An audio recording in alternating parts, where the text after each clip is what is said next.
Good morning. My name is Eduardo Dolores Torres Ramirez. Next, I will presentations for use of the internet. Number one, to download digital books. Number two, listen to or download songs for the internet.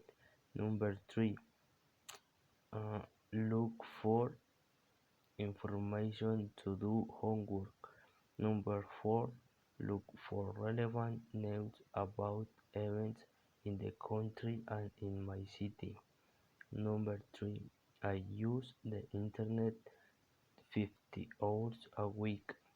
I use the internet to take my virtual classes as in use the internet as a distraction to watch videos.